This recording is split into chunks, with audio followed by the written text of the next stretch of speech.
Right, for this video, we will get the shot working a little bit better with the wrap on it. We forgot the collider, so, oh, actually it does have a collider on it, so we're good with that. And then we will also probably put a little bit of sound in as well. We'll leave the asteroids for another video. All right, so we do have our shot prefab, and actually we don't have the a collider on it. We'll need that obviously, so I'm going to come in here, add component, and then probably just a circle collider on there. There we go. So we've got that, and we'll set this up if we need it to be. Probably need to be a trigger, but we'll do that later. Let us also on the prefab here create a little script. And we're going to cheat a little bit. We're going to just grab most of the wrap code from the ship movement, but we'll create a new script here. So create a C# script, and I'll just call it bullet wrap or something, because that's basically all it's going to do. And we'll open that up. And essentially, I'm just going to take the ship movement script and just this update. So I think those 4 right there, and not obviously the space bar. So press Control C, bullet wrap, and I'm just going to plug it in there. And I think we'll just need one more of those. Okay, so that should wrap the bullet. So let's just take a look at that. So save that up. Go back to Unity, and then just make sure on your prefab, so on your shot prefab, I'll just come down here, I'll just add the, what did I call it, bullet wrap. There we go. Just add that script on there. Okay, so let's take a look at that. Again, you know, a bit of fine tuning might be needed for speed of it, but I'm just going to make sure the bullets wrap. So I'm just going to come over here and stop it. That was interesting. Oh, I think the collider is causing the problem. So the collider is actually getting stuck inside that. So that was an interesting thing. I didn't do that when I first did this. I'm just going to set this to is trigger right away, because it's going to be a trigger anyways. So let's just set that to is trigger. That will get rid of this problem. That was interesting. The bullet was actually firing and moving the ship ahead. Okay, so there goes the bullet, and let's just make sure it wraps. So there it is. It's wrapping to the other side. So if I go here and shoot, it comes through the other side. Now the distance is still a little short. You could play with the time there. You could also on the shot, sorry, I guess on the ship here, the bullet force, we could make that say 200. Double it, and then just take a look at that. I mean, I think that's probably better, but you can definitely see that it's wrapping to the other side. Okay, so, and maybe just double check over here. And those are wrapping across. Yeah, so it looks good. I mean, like I said, you can play with those numbers. Now we've got a few sounds here, so let's get those on. One that we've got is a thrust sound, so we'll get that going. And then we'll get the fire sound as well. So we'll do that in our script here. And let's go to our ship movement. So our ship will do both of those sounds. So much like before here, what it will do is we'll create sort of a sound area. So I'm going to public, well, I guess I don't have to make that public. So audio source. And I want to get the, so I'm going to have to put an audio source in there. And so usually I just call that sound. And then at least for the moment, we'll have 2 clips. So I'll make these both public. So audio clip. And one will be the thrust. And the other will be sort of, you know, the shoot, I guess. Public.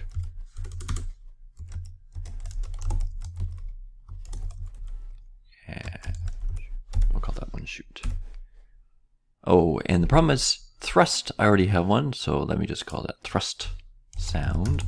There we go. That follows that problem, and maybe just to be consistent here, shoot sound. Okay, good.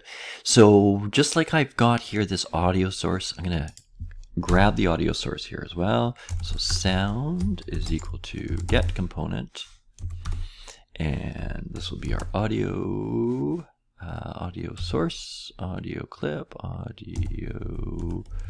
There we are. And then we have to see when we're going to play these two sounds. And so the first one obviously is when we, we've got this flame ship as well. We should have the sound. So I'm going to do sound.play one shot. And the sound there would be the thrust sound.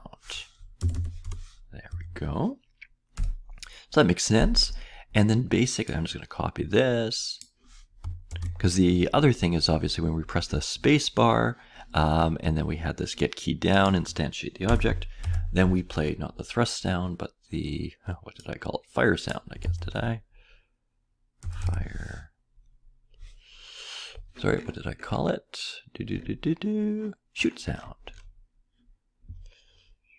See, my other game, when I first built it, I called it fire sound, but I changed it to shoot sound here. Okay, so there we go. There are our sounds. I'm going to save that up.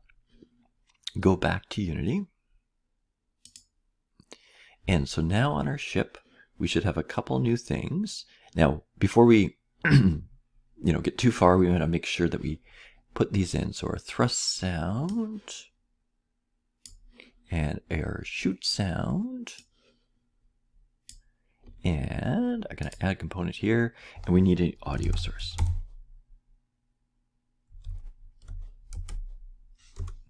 Good. And so there's our audio source. Just turn that off. And let's just see how this is working. So you might not be able to hear it because I've just got it on my headphones here at the moment. I'll just make sure. Yep. I don't know if you can. It is working there. Okay, with the shooting, or sorry, with the thrust. And then I will just make sure the other one's working too. Yep. And maybe you can hear it there.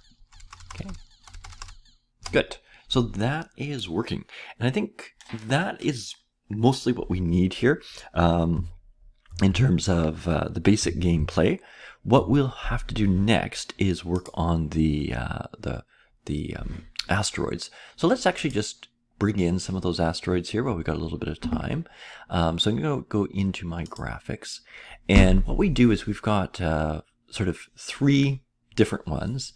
Asteroids L, M, and S. So large, medium, and small. So when you played the game, you noticed that it went from a large one. So there was large ones to start. They broke, they hit, they would divide into two medium ones. And then if you hit the medium one, it divided into a small one. So we need to sort of, create that. So let's just bring in these asteroids just to get a sense of their scale, and we'll put them into prefabs. So that looks pretty good, I think, for the large, medium, and I think I did scale them pretty well here. Yeah. So I mean, to me, those are pretty good. Okay, let's make them into prefab. So we'll need a couple things on each one. So let's just take this asteroid large. It will need definitely a collider. So let's just find a polygon collider. And so that does a pretty good job there by the looks of it. Let's just set that to is trigger, because basically all of these will be triggers. And it will be moving. We're going to have to add force to it. So let's put a rigid body on it as well. So rigid body, 2D, and we'll take off gravity. Now basically we need the same thing on the other two as well. Okay, so we'll just get those on there and then drag the and then put them into our prefab. So let's just do this all start here. So there's our medium. Do the same thing, rigid body 2D, 0, and then we're going to add that polygon collider. There we go, and that looks pretty good. And same thing with our small one. And actually, let's just set that to its trigger. Good. And our small one. So polygon collider, set that to trigger, and then add our rigid body. And we'll turn off gravity. Good. So let's drag all of those into our prefabs. So we've got the one there. So we're small, medium, and large. Good. And we're going to have to make some modifications. Obviously, we're going to need some scripting on there. But for the most part, we've got those in there. Yeah, we'll continue that with the next one. In the next video there. Just make sure you save up, okay? Just making sure we saved. And yeah, we'll end this video.